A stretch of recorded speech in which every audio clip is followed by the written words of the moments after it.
El tiempo secreto de la venida del Mesías. Un saludo a todos, sean bienvenidos a este espacio. Cualquiera de los así llamados sabios dentro del judaísmo o cualquier judío religioso que haya estudiado en una yeshiva sabe que los secretos de la redención de Israel y los días mesiánicos yacen ocultos en el libro de Daniel. También conoce que algunos de los grandes rabinos talmúdicos y post-talmúdicos se han sumergido en el estudio de este libro y hasta han descifrado los secretos ocultos, sus signos y cifras simbólicas. El Talmud y el Midrash discuten la redención de Israel y a menudo se refieren al libro de Daniel como el revelador del tiempo secreto de la venida del Mesías. Sin embargo, en las yeshivat de hoy en día les recuerdan ominosamente una advertencia y una maldición pronunciada contra tales que pretenden calcular el fin de los días.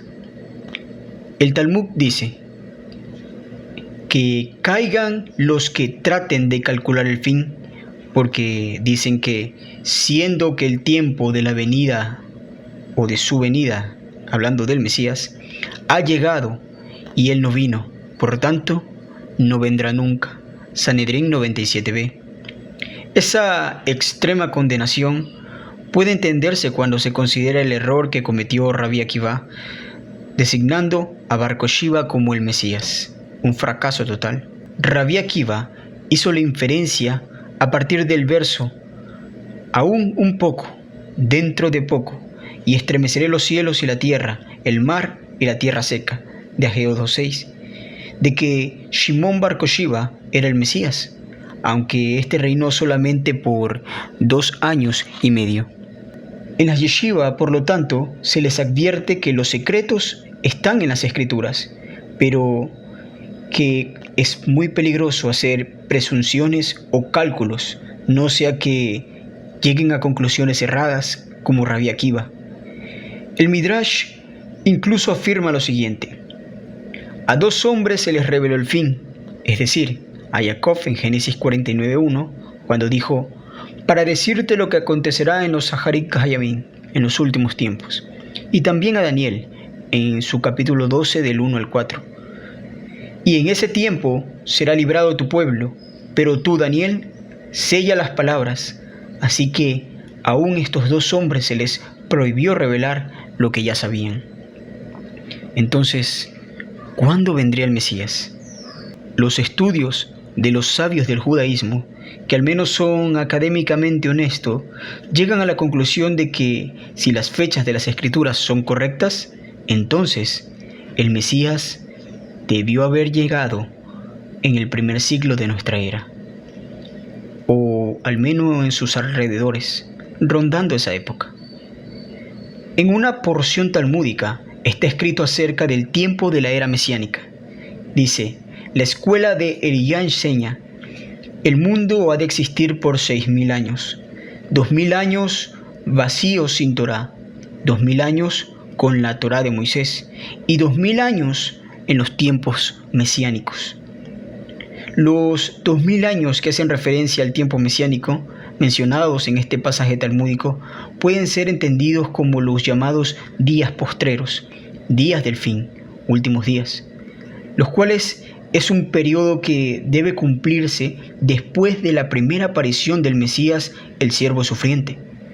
Estos son días que el Eterno otorga una oportunidad de teshuvá y de preparación para el inicio del gobierno eterno del Mesías sobre el mundo. También se refieren a los 2 días, mencionado en los profetas comúnmente, cuyo final es conocido como el día postrero o el último día, cuando el Mesías debe aparecer para implantar su dominio justo, resucitar a los muertos y recompensarlos. Por estas razones, la culminación de este periodo de años es entendido en la tradición judía como los días del Mesías, Yemei Shel Mashiach, o Hevel Shel Mashiach, los sufrimientos del Mesías, o el fin de los días de los hombres, después de esta era humana natural, entiéndase así, comenzará la era mesiánica, el Shabbat milenial, o su eterno gobierno sobre la tierra.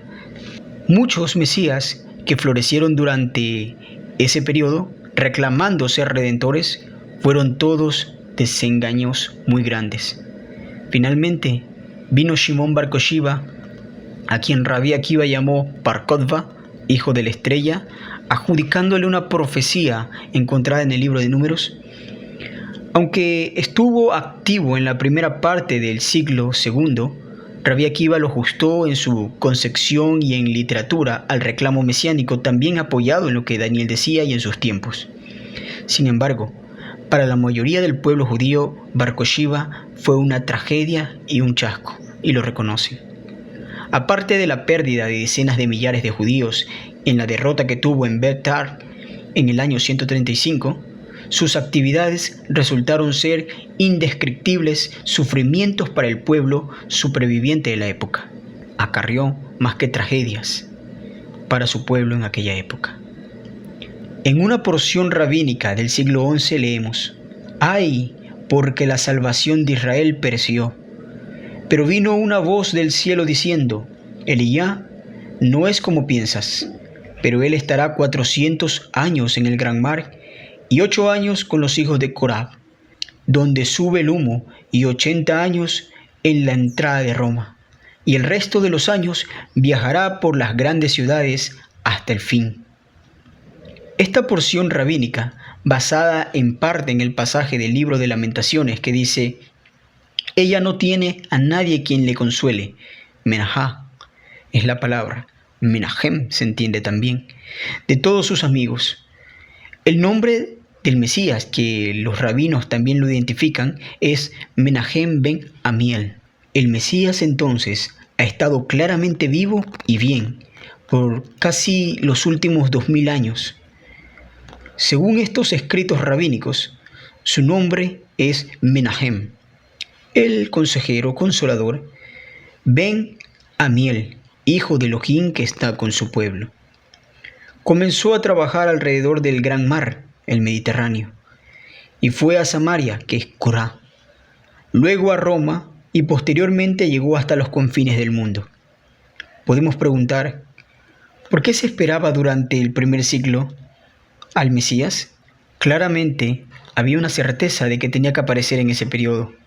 Estas convicciones probablemente se basaban en el siguiente pasaje del libro de Daniel. 70 semanas o 77 son semanas de años, están determinadas sobre tu pueblo y sobre tu ciudad santa, para terminar la transgresión, para poner fin a los pecados y para hacer reconciliación por la iniquidad, y para traer justicia eterna, sellar la visión o cumplirla, y la profecía, y ungir al Kodesh HaKodashim, el Santísimo.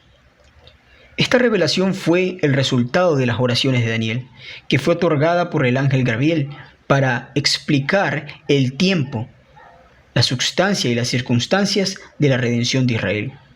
El tiempo abarcado eran 70 semanas. Dentro de las 69 semanas de años, o sea, dentro de 483 años, habría una edificación de las calles y canales de Jerusalén, aunque en tiempos difíciles. Después de esos 483 años, el Mesías sería cortado, mas no por sí mismo. Después de ser cortado el Mesías, la ciudad de Jerusalén y el santo templo serían destruidos por el pueblo de un príncipe que habría de venir.